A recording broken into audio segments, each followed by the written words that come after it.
नमस्कार मित्रांनो, स्वागत आहे तुम्हा सर्वांचंच आपल्या आजच्या या व्हिडिओमध्ये. आजच्या आपल्या या व्हिडिओमध्ये आपण जाणून घेणार आहोत ठरलं तर मग या मालिकेच्या पुढील काही येणाऱ्या भागांचे लेटेस्ट त्याचबरोबर इंटरेस्टिंग अपडेट. त्यामुळे पटापट व्हिडिओला लाईक करा, तसेच चॅनलला सबस्क्राईब करून बेल आयकॉन आठवणीने प्रेस करा, जेणेकरून तुम्हाला पुढच्या प्रत्येक व्हिडिओचं नोटिफिकेशन मिळत जाईल आणि सर्व व्हिडिओंचा आनंद हा अगदी उत्तम पद्धतीने घेता येईल. चला तर मग मित्रांनो, अजिबात वेळ वाया न घालवता सुरुवात करूया आपल्या आजच्या या व्हिडिओला. तर आता आपण इथे असं पाहतो की प्रतिमा त्यांना हळूहळू बरं वाटत चाललेलं असतं आणि आता त्यांची तब्येतही व्यवस्थित पद्धतीने सुधारलेली असते. पण पूर्ण आजींना मात्र आता प्रतिमा त्याची खूप जास्त काळजी वाटत असते. अर्थात आई म्हटलं की काळजी हे आलंच, आणि त्यातही आपल्या मुलाची जर तब्येत खराब नसेल तर आईला जरा जास्तच काळजी वाटते. त्यामुळे आता पूर्ण आजीला प्रतिमा आत्याची काळजी वाटायला लागते. प्रतिमाला बरं वाटत नाही आहे, तर काही दिवस तिने माहेरी येऊन राहावं.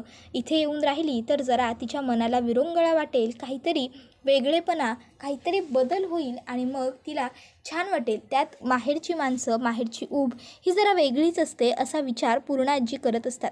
काय करू, बोलू का रविराजांबरोबर, बोलू का त्यांना की काही दिवस प्रतिमाला माहेरी पाठवा म्हणून? नाही, नको. त्यांना असं वाटलं तर आम्ही काय प्रतिमाची काळजी घेणार नाही का? पण मग बोलून बघायला काय हरकत आहे? जर त्यांनी पाठवलं तर तेवढंच प्रतिमालाही जरा काहीतरी वेगळं वाटेल. त्याबरोबर त्या ठिकाणी अस्मिता येते. अस्मिता पूर्ण आजीला एवढ्या गहन विचारात बघते आणि विचारते, काय गं पूर्ण आजी, काय झालं? कसला एवढा गहन विचार करतेस? त्यावर पूर्ण आजी म्हणत असते, प्रतिमाचा. त्यावर लगेचच आता इथे अस्मिता विचारते, प्रतिमा आत्याचा? तो काय गं विचार करतेस तू? आता बरी आहे ना ती? त्याबरोबर पूर्ण आजी म्हणत असते, अगं हो, ती बरी आहे, पण मला असं वाटतंय की तिने काही दिवस तरी येऊन आपल्याकडून राहून जावं. अगं म्हणजे बघ ना, तिला बरं वाटत नव्हतं, तरीही माझी आणि तिची गाठभेट झालेली नाही आहे. त्याबरोबर लगेचच अस्मिता म्हणते, अगं मग त्यामध्ये विचार करण्यासारखं काय आहे? तू रविराज काकाला कॉल कर आणि सांग की प्रतिमा आत्याला पाठव म्हणून. रविराज काका पाठवून देईल की तिला, किंवा घेऊन येईल. त्याबरोबर लगेचच पूर्णाजी म्हणते, अगं पण तिची तब्येत बरी नव्हती. रविराजांना असं तर वाटणार नाही ना की आपण तिची काळजी घेऊ शकत नाही म्हणून मी बोलावलं आहे. त्याबरोबर लगेचच आता प्रतिमा त्याला आपण बोलावलं तर रविराज काका असा वाईट विचार कधीच करणार नाही. तो खूप चांगला आहे, आपण बोलूया आत्याला. तेवढीच आपली आणि आत्याची भेट होईल. कितीतरी दिवस झाले मी सुद्धा आल्यापासून माझी आणि आत्याची भेट झालेली नाही आहे, असं आत्ता ती म्हणायला लागते. त्याबरोबर लगेचच पूर्ण आजी म्हणते, बरं चालेल, एक काम कर, माझा तिथला मोबाईल इकडे आणून दे. पूर्ण आजीला लगेचच अस्मिता फोन आणून देते. पूर्ण आजी रविराज काकांना कॉल करते आणि म्हणत असते, रविराज कसे आहात? रविराज आधी मी बरं आहे सांगतात आणि मग म्हणतात, काय झालं पूर्ण आजी, का फोन केला आहे? त्यावर पूर्ण आजी म्हणते, तुम्ही कसं ओळखलंत मला काहीतरी विचारायचं आहे म्हणून? त्यावर रविराज म्हणत असतात, काय आहे ना पूर्ण आजी, अहो तुमच्या आवाजाच्या अदबीतून आम्ही ओळखू शकतो की तुमच्या मनात आता काय सुरू आहे. बरं बोला तर मग काय बोलायचं होतं तुम्हाला? त्याबरोबर पूर्ण आजी म्हणत असते, म्हणजे बघा हा रविराज, मी फक्त सुचवते, जर तुम्हाला नाही पटलं तर तसं नका करू. रविराज काका म्हणतात, अहो पूर्ण आजी निसंकोचपणे बोला. पूर्ण आजी म्हणते की मला असं वाटत होतं की काही दिवस प्रतिमा जर इकडे माहेरी येऊन राहिली असती तर तिला बरं वाटलं असतं. म्हणजे बघा तुम्ही, तुमच्या मनावर आहे सगळं. त्याबरोबर रविराज काका म्हणतात की अहो मग त्यामध्ये संकोच काय वाटायचा? ठीक आहे, जर तुमची अशी इच्छा आहे तर मी एक काम करतो, मी प्रतिमाला विचारतो की तिला माहेरी जायचं आहे का, आणि जर तिने होकार दिला तर मग आजच दुपारी आणून तिला तुमच्याकडे सुपूर्त करतो. मग तर झालं. अहो हे विचारताना तुम्ही एवढं टेन्शन कशाला घेत होतात? मग लगेचच आता प्रताप फोन ठेवतो आणि लगेचच तो आता इथे प्रतिमाकडे आलेला असतो. प्रतिमा आत्या खोलीत एकटीच बसलेली असते. रविराज काका प्रतिमा आत्याला सांगतात, प्रतिमा पूर्ण आजींनी तुला घरी बोलावलेलं आहे. आता पूर्ण आईने घरी बोलावलं आहे हे ऐकल्याबरोबर लगेचच इथे प्रतिमा आत्या म्हणते, घरी का हो? तिकडे सगळं ठीक आहे ना? नाही म्हणजे काही कोणाला होत नाही आहे ना? सायली बरी आहे ना? आता तन्वीला विचारण्या अगोदर इथे प्रतिमा आत्याने सायलीला विचारलेलं असतं. त्यामुळे रविराज काका तिच्याकडे बघतच राहतात. प्रतिमा आत्या विचारते, काय झालं, असं का बघताय? त्यावर रविराज काका तिला काहीच बोलत नाही. ते म्हणतात, नाही गं, काही नाही. अगं कोणाला काही झालेलं नाही आहे, आणि हो सायलीसुद्धा अगदी व्यवस्थित आहे, बरी आहे. तुला बरं नव्हतं ना, म्हणून मग पूर्ण आजीने तुला काही दिवस तिकडे राहायला बोलवलं. त्यांचं असं म्हणणं आहे की तिकडे राहिलीस की तुला बरं वाटेल, हसशील, बोलशील, जरा वातावरणात बदल पडेल, तुझ्या हवामानात पडेल. त्याबरोबर लगेचच आता इथे प्रतिमा आत्या म्हणत असते की अहो नाही हो, तसं जर असेल ना फक्त तर मी ठीक आहे, मला कुठेही जाण्याची वगैरे काही गरज नाही आहे. त्याबरोबर रविराज काका म्हणत असतात अगं असं काय करतेस प्रतिमा, त्यांनी एवढ्या प्रेमाने जर तुला बोलावलं आहे तर तू मला नाही यायचं असं कसं म्हणू शकतेस. पूर्णा आजींचं किती प्रेम आहे तुझ्यावर, तू विसरली आहेस का. त्यावर प्रतिमा आत्या म्हणते की अहो हो, पण तरीसुद्धा. त्यावर रविराज काका म्हणतात जा ना, काही दिवस जाऊन राहून ये, खरोखर तुला बरं वाटेल. त्याबरोबर प्रतिमा आत्या म्हणते की बरं ठीक आहे, मी जाऊन येते तुम्ही म्हणताय तर. मग आपण असं करू, आपण दोघंही एकत्रच जाऊ. त्यावर रविराज काका म्हणतात की हो, एक काम करूया, आपण दोघंही आता दुपारी जेवून वगैरे निघू. आता सुमनने एवढा सगळा स्वयंपाक वगैरे केला असेल तर मग जर आपण न जेवता गेलो तर तिलासुद्धा वाईट वाटेल. आपण असं करू, जेवू दुपारचं आणि मग निघू. मग नंतर मी तुला तिकडे सोडेन आणि इकडे निघून येईन. मग तू मस्त निवांत तिकडे माहेरी आराम कर, राहा व्यवस्थित. त्याबरोबर प्रतिमा त्या रविराज काकांना म्हणते अहो असं काय करताय, तुम्ही मला सोडाल आणि निघून याल. नाही हां, अजिबातच नाही, तुम्हीसुद्धा तिकडे माझ्याबरोबर राहायचं. रविराज काका म्हणत असतात अगं प्रतिमा असं काय करतेस, जर मी सुद्धा तिकडे राहिलो तर मग इथे आपल्या घरी कोण राहील बरं, आणि आपलं घर आपलं आहे शेवटी. त्यावर प्रतिमा आत्या म्हणते अहो हो, मला सगळं मान्य आहे, पण तरीसुद्धा तुम्ही थोडे दिवस माझ्याबरोबर राहा. जर तुम्ही राहणार नसाल ना तर मग मलासुद्धा नाही जायचं माहेरी. तुम्ही एक काम करा, तुम्ही पूर्णा आजींना कॉल करून सांगा की आम्ही नाही येत आहोत म्हणून, आणि त्यांना कारण विचारलं तर असंही सांगा की मी यायला नकार दिला म्हणून मग प्रतिमासुद्धा येत नाही आहे. त्याबरोबर आता मात्र रविराज काकांचा नाईलाज झालेला असतो, कारण प्रतिमा आत्याला माहेरी राहायला तर जायचं असतं, पण तिला रविराज काकांनासुद्धा बरोबर घेऊन माहेरी राहायला जायचं असतं. मग आता रविराज काका म्हणतात बरं बाई बरं, काही गरज नाही आहे कोणाला काही सांगण्याची, मी सुद्धा येतो तुझ्याबरोबर बस. पण मी काय म्हणतो, आपण तसं करूया, मी तुला आत्ता सोडतो आणि घरी परत येतो. मग नंतर एक दोन दिवसांनी किंवा रोज हवं तर रोज मी फक्त तुला भेटायला येत जाईन ना तिकडे. हां, राहायला नको ना गं. अगं इथे माझी खूप कामं आहेत की नाही, केससुद्धा पेंडिंग आहेत. तसंही माझा अर्धा निम्मा दिवस तर ऑफिसमध्येच निघून जाईल. मग काय उपयोग मी तिकडे राहायला येऊन. जर तिकडे राहायला आलो तर मग मला स्पेशली सुट्टी घ्यावी लागेल, घरीच थांबावं लागेल ना. म्हणून म्हणतोय मी प्रतिमा, विचार कर, कामं बुडतील माझी. त्याबरोबर प्रतिमा आत्या म्हणते बरं ठीक आहे, तुमची कामं आहेत ना म्हणून मी तुम्हाला माफ केलं, चालेल, तुम्ही नका राहू माझ्याबरोबर, पण मी बोलवेन तेव्हा मला भेटायला यायचं. त्यावर रविराज काका म्हणतात हो हो, जसा तुझा हुकूम, तू बोलावशील ना त्यावेळेस ताबडतोब मी तुला भेटायला निघून येईन. बरं चल, आता जातीयस माहेरी तर मग तयारीला लाग, छान सगळी पॅकिंग वगैरे कर. आणि हो, जाताना पूर्णा आजींसाठी आणि घरच्या सगळ्यांसाठीच काहीतरी खायला घेऊन जा. पूर्णा आईंसाठी मी छान गुलाबजाम बनवणार असं प्रतिमा आत्या म्हणते. रविराज काका म्हणतात गुलाबजाम, अगं तू विसरतेस का, तिला शुगर आहे ते. त्यावर प्रतिमा आत्या म्हणते अहो नाही हो, माझ्या लक्षात आहे पूर्णा आजीला शुगर आहे ते. मी फार मोठे गुलाबजाम नाही करणार, सगळ्यांसाठी वेगळे गुलाबजाम करेन, पूर्णा आजीसाठी एक छोटासा गुलाबजाम बनवेन, एक तरी खाईल ना माझ्या हातचा.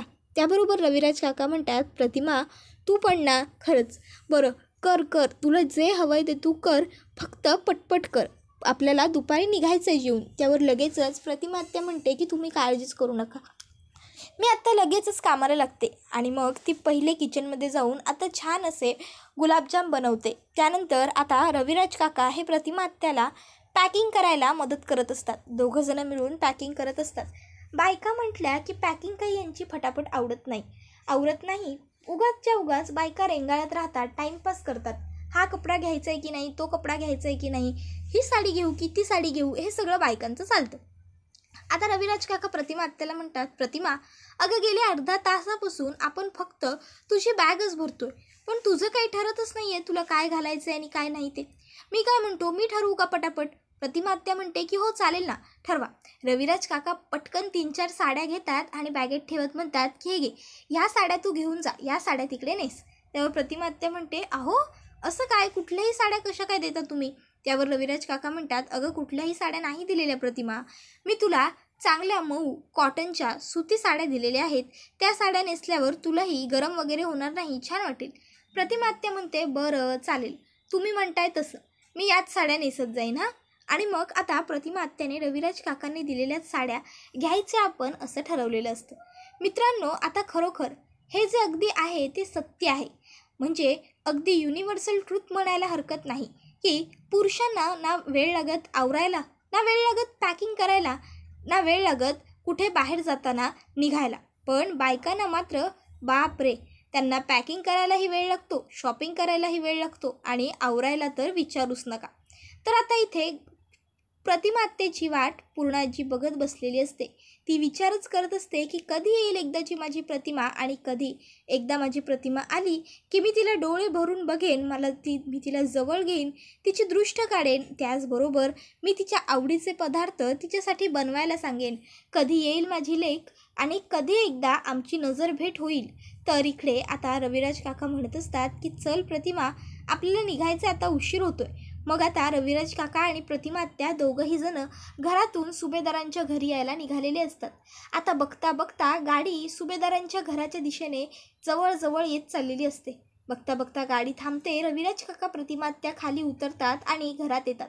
आता इथे प्रतिमाला बघून प्रियाला अजिबातच आनंद झालेला नसतो. ती मनातल्या मनात म्हणत असते, इकडनं ही काय सुभेदार फॅमिली कमी होती का माझ्या डोक्यावर? त्यात तो महिपत आणि त्यात आता हा अर्धा मेंदूसुद्धा आला आहे. कशाला ह्या अर्ध्या मेंदूला इकडे यायची गरज काय होती ना, मला खरंच कळतच नाही आहे. त्याबरोबर लगेचच आता इकडे अश्विन हा प्रियाला म्हणायला लागतो, तन्वी काय गं, काय झालं? तुला प्रतिमा आत्याच्या येण्याचा आनंद झालेला मला फारसा जाणवत नाही आहे. नाही म्हणजे एरवी तर आई आली असं तू करत असतेस, पण आज का नाही केलं असं? बघ ना, सायली बहिणीला किती आनंद झाला आहे. ती रोजच्यासारखी प्रतिमा आत्याला भेटायला सुद्धा गेली. त्यावर प्रिया म्हणत असते, अरे असं काय करतोयस अश्विन? आनंद कसा होणार नाही?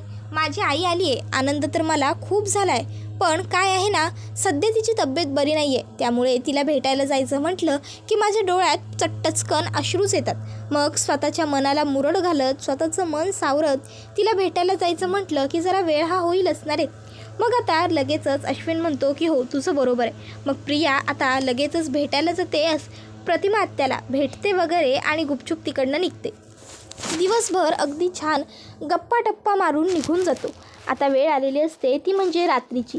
रात्रीचं प्रतिमा आत्याचं जेवण झालेलं असतं. प्रिया ही मोबाईल बघत बघत खेळत खेळत जेवते आणि उठून तिकडनं निघून जाते. सायली ही प्रतिमा आत्यांचं जेवण पूर्ण झाल्यानंतर त्यांना खोलीपर्यंत सोडायला येते आणि मी तुम्हाला गोळ्यासुद्धा आत्ता देऊन जाऊ का प्रतिमा आत्या, असं विचारते. प्रतिमा आत्या म्हणते हो दे ना. सायली म्हणते नाहीतर थांबते थोडा वेळ, आत्ताच जेवलाय तुम्ही. त्यावर प्रतिमा आत्यासाठी आता त्या ठिकाणी पूर्णाजी येते आणि पूर्णाजी ही लगेचच सायलीला म्हणते की नाही, नको थांबूस, देऊन टाक गोळ्या, उगाच फार उशीर व्हायला नको गोळ्या घ्यायला. मग आता सायली ही प्रतिमा आत्याला छान पद्धतीने गोळ्या देत असते. आता खरं तर प्रतिमा आत्याला रोज रोज गोळ्या औषधं खाऊन कंटाळा आलेला असतो. प्रतिमा आत्या म्हणत असते, सायली एक दिवस नको ना गं ह्या गोळ्या, रोज गोळ्या खाऊन खाऊन की नाही आता मला या गोळ्यांचा खूप जास्त कंटाळा यायला लागला आहे, आळस आला आहे गं. त्यावर सायली म्हणत असते, प्रतिमा आत्या गोळ्यांचा कंटाळा करून कसं बरं चालेल? गोळ्या रोज घेतल्याच पाहिजे ना, बरं व्हायचं आहे की नाही तुम्हाला लवकर, मग घ्या बरं पटकन गोळ्या. आता त्या ठिकाणी प्रिया पोहोचलेली असते. आता प्रिया ही सायलीला प्रतिमाजवळ पाहते आणि तिला खूप राग येतो. ती म्हणत असते, सायली तू काय करतेस माझ्या आईजवळ? उठ पहिली तिथून, उठ. हे बघ, ती माझी आई आहे, तू उगाचच्या उगाच सारखी तिच्या जवळ जाऊ नकोस आणि तिला माझ्यापासून दूर करण्याचा प्रयत्नही करू नकोस. माझी आई आहे ना ती, तिला गोळ्या औषधं कशा द्यायच्या आणि कधी द्यायच्या ते सगळं मी बघून घेईन. तू लांब हो बरं तिच्यापासून पहिली, उठ तिथून. आता खरं तर प्रिया इथे प्रतिमा आत्याला गोळ्या द्यायला का आलेली असते? कारण तिला प्रतिमा आत्याला मेंदू कमी होण्याच्या ज्या गोळ्या असतात त्या द्यायच्या असतात. पण जर सायलीने गोळ्या द्यायला सुरुवात केली तर मात्र मला त्या गोळ्या देता येणार नाही हे तिला माहीत असतं. तर आता लगेचच सायली म्हणत असते, अगं मी फक्त त्यांना त्याबरोबर प्रतिमा आत्या म्हणायला लागते, तन्वी अगं ती फक्त गोळ्या देते मला. तर प्रिया म्हणते, नाही चालणार मला आई. आता प्रतिमा आत्या नाराज होते. आता ही गोष्ट पूर्णाजीच्या लक्षात येते. पूर्णाजी लगेचच प्रियावरती ओरडते, तन्वी ही कोणती पद्धत आहे सायलीबरोबर बोलण्याची? हे बघ, मला मान्य आहे की तुला ती आवडत नाही, पण त्याचा अर्थ असा होत नाही की त्यासाठी तू प्रतिमाच्या समोर तिच्याशी हे असं बोलावं किंवा प्रतिमाला किंवा तिला दुखवावं. आणि तसंही गोळ्या द्यायचेच आहेत ना फक्त. तुझं लक्ष तरी होतं का तुझ्या आईच्या जेवणावरती? तुझी आई काय खाते, किती खाते हे तुला माहीत होतं? नाही, मोबाईल बघत मोबाईल खेळत तू जेवत होतीस. सायलीकडे बघ, प्रतिमाचं जेवण होईपर्यंत ती तिच्याजवळ उभी राहिली, तिला काही हवं नको ते सगळं बघितलं. तिचं जेवण झाल्याच्या नंतर तिला पाणी वगैरे दिलं, खोलीत आणून सोडलं आणि आत्ता गोळ्यासुद्धा देते. त्यामुळे तिला गोळ्यात सायलीच देईल. आणि महत्त्वाचं म्हणजे जर स्वतःच्या आईजवळ राहायचं आहे ना, तर पहिले आईच्या मनात आपल्याबद्दल ओढ निर्माण कर, कळलं ना? त्याबरोबर आता मात्र प्रियाला पूर्णा आजीचा खूप जास्त राग येतो आणि प्रिया ही रागारागात तिकडनं निघून जाते. तर पूर्णा आजी ही लगेचच आता सायलीला म्हणायला लागते, सायली तू अजिबात वाईट वाटून घेऊ नकोस आणि प्रतिमा तुला जसं हवं आहे ना तसंच या घरामध्ये होईल. तुझ्या मनाविरुद्ध कोणतीच गोष्ट नाही. तुला सायलीने गोळ्या दिलेल्या आवडतात ना, सायलीच तुला रोज गोळ्या देईल. सायली तूच रोज प्रतिमाला गोळ्या द्यायच्या. जर तन्वी तुला काही बोलली तर मला सांग.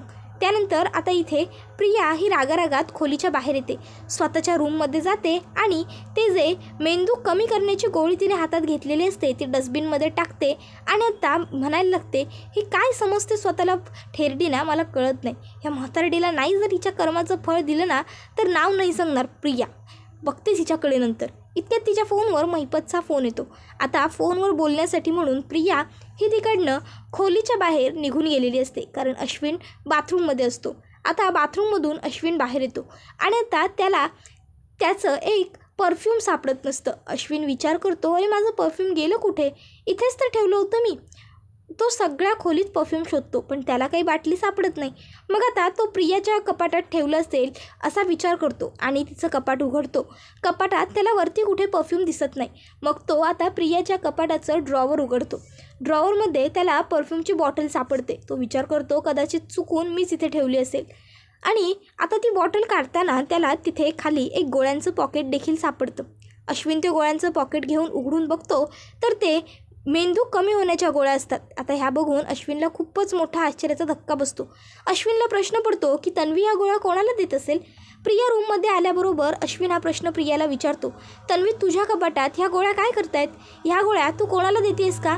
त्याबरोबर प्रिया म्हणायला लागते की नाही अरे, मी कोणाला देणार आहे. अश्विन म्हणत असतो, तुला कळतं ह्या गोळ्या कसल्या आहेत? ह्या गोळ्या ब्रेनला त्रास देण्याच्या आहेत. ब्रेन हॅमरेज होऊ शकतं यामुळे आणि मेडिकलमधून या गोळ्या कोणालाही दिल्या जात नाही जोपर्यंत डॉक्टर प्रिस्क्रिप्शन नसेल तोपर्यंत. मग तुला या गोळ्या कोणी दिल्या आणि कशा काय दिल्या? त्याबरोबर आता मात्र इथे प्रियाचं ततफप व्हायला लागतं. अश्विनचा आवाज आता आणखीन जास्त वाढतो आणि तो म्हणत असतो, पटकन बोल तन्वी. त्याबरोबर घरातले सगळे सदस्य तिकडे येतात आणि सगळेच आता अश्विनकडे बघतच राहतात.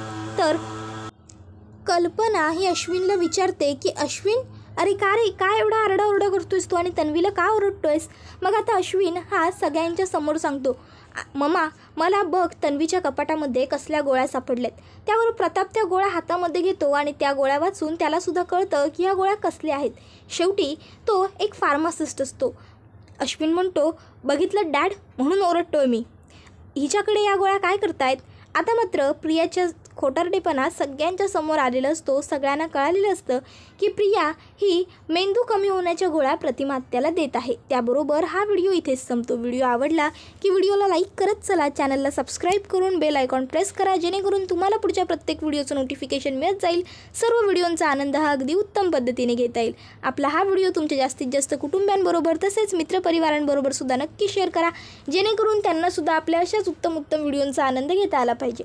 आजचा व्हिडिओ इथेच संपतो. पुढचा व्हिडिओ येईपर्यंत टाटा बाय बाय, धन्यवाद, take care all of you.